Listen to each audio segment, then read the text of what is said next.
Welcome to ચેતુસ kitchen. તો આજે આપણે બનાવીશું ટેસ્ટી એવા લાલ મરચાનું ગોળવાળું ઇન્સ્ટન્ટ અથાણું તૈયાર કરશું। તો ઘણીવાર આપણે રાયતા મરચાં તો આપણી ચેનલ ઉપર આપણે મૂકેલા જ છે, પણ આજે ગોળવાળા લાલ મરચાં બનાવશું। તો એના માટે આપણે 500 ગ્રામ જેટલા લાલ મરચાં લીધા છે અને 300 ગ્રામ જેટલા રાઈના કોરિયા છે અને 25 ગ્રામ જેટલા મેથીના કોરિયા છે। 1 કપ ભરીને ગોળ લીધો છે, થોડા અહીંયા તીખા લીધા છે અને 1.5 ચમચી જેટલી વરિયાળી લીધી છે અને અહીંયા આપણે અડધી વાટકી જેટલા આખા ધાણાના કોરિયા લીધા છે અને માંડવીનું તેલનો ઉપયોગ કરશું। તો એકદમ ટેસ્ટી એવું આપણું આ મરચાંનું અથાણું થશે। આ મરચાં એકદમ આપણે સરસ ધોઈ લીધા છે અને હવે કોરા કરીને આપણે સુધારી લેવાના છે। તો પહેલાં આપણે તેલ ગરમ કરી અને મસાલો તૈયાર કરશું। અહીંયા આપણે તપેલી રાખી દીધી છે ગેસ ઉપર અને આપણે એક કપ જેટલું તેલ ઉમેરશું। અહીંયા તેલને આપણે સરસ ગરમ કરવાનું છે, ધુવાડા નીકળે એવું ગરમ કરવાનું છે અને પછી પાછું થોડું ઠંડુ થાય પછી જેનો આપણે મસાલાની અંદર વઘાર કરવાનો છે। તો અહીંયા આપણે રાઈના કુરિયા ઉમેરી દેશું, મેથીના કુરિયા પણ ઉમેરી દેશું, આ ધાણાના કુરિયા પણ ઉમેરી દેશું, વરિયાળી પણ ઉમેરી દેશું,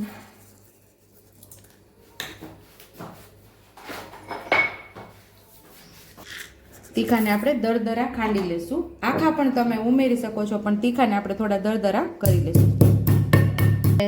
દરદરા તીખાને ખાંડી લીધા એટલે કે મરી ખાંડી લીધા છે એ પણ આપણે ઉમેરી દેશું। અહીંયા આપણે મીઠું ઉમેરશું, 2 ચમચી જેટલું મીઠું ઉમેરશું, અડધી ચમચી જેટલી હળદર ઉમેરશું, મસાલાને મિક્સ કરી લઈશું। તેલ મસ્ત એવું ધુવાડા નીકળે એવું ગરમ થઈ ગયું છે, તો હવે આપણે આને થોડી વાર ઠંડુ થવા દેવાનું છે। તો સાઈડ ઉપર રાખી અને આપણે આને ઠંડુ થવા દઈશું। મરચાંને આપણે ધોઈને સરસ કોરા કરી લેવાના, પછી જ આપણે એને સુધારવાના, કટ લગાડવાનું અને બી કાઢવા હોય તો કાઢવાના, ન કાઢો તો પણ ચાલે, કાઢવા હોય તો આવી રીતે તમે કાઢી શકો છો, આવી રીતે કાઢી નાખવાના અને એક મરચાંમાંથી આપણે 4 ચીરિયા કરી લેવાના છે। આવી રીતે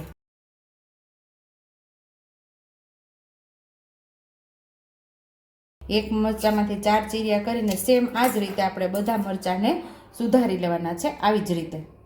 અહીંયા આપણું તેલ થોડું ઠંડુ થઈ ગયું છે, તો મસાલામાં આપણે ઉમેરી દઈશું।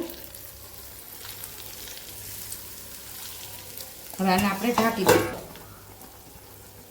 હિંગ મેં અહીંયા પછી ઉમેરેલી છે, હિંગ ઉમેરતા ભૂલાઈ ગઈ હતી, હિંગ આપણે ઉપર ઉમેરી અને પછી ઉપરથી તેલ રેડવાનું હોય છે, તો મારે અહીંયા હિંગ ઉમેરતા ભૂલાઈ ગઈ છે, એટલે ગરમા ગરમ તેલ હતું, ઉપરથી આપણે હિંગ ઉમેરે તો પણ સરસ એ ટેસ્ટ એનો બેસી જાય છે।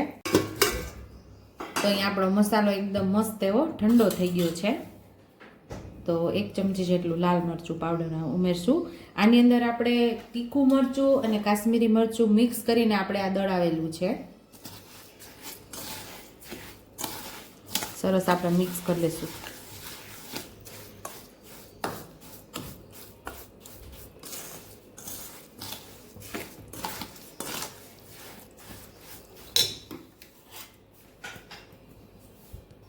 અહીંયા આપણે થોડું મને મરચું ઓછું લાગતું હતું એટલે અડધી ચમચી જેટલું લાલ મરચું ઉમેરેલું છે। આ લાલ મરચાં બહુ તીખા ન હોય, સ્વાદે ખાટા અને મીઠા હોય છે, એટલે અહીંયા આપણે 1.5 ચમચી જેટલું લાલ મરચું પાવડર ઉમેરેલું છે।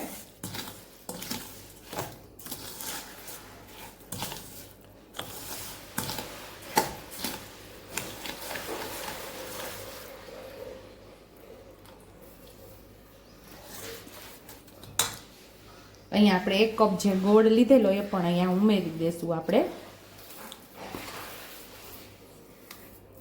અહીંયા આપણે દેશી ડબ્બાનો ગોળ લીધેલો છે, દેશી એટલે કે ફાર્મ ઉપરથી જે તૈયાર કરેલો આપણો ઘરનો જ ગોળ છે। આ સરસ મિક્સ થઈ જશે।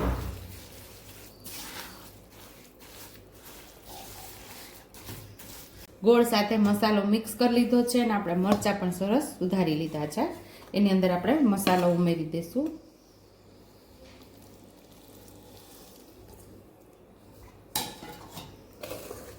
મસાલાને આપણે હાથેથી જ મિક્સ કરશું, બધા મરચાં સરસ મિક્સ થઈ જાય।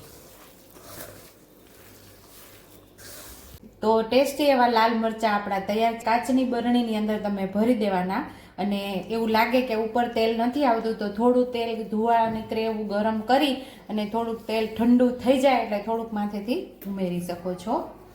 તો ઉપર તેલ આવી જાય એવી રીતે આ મરચાંને રાખવાના. તો આખા વર્ષ સુધી આ મરચાં બગડશે ને એવા આપણા આ મરચાં રહેશે.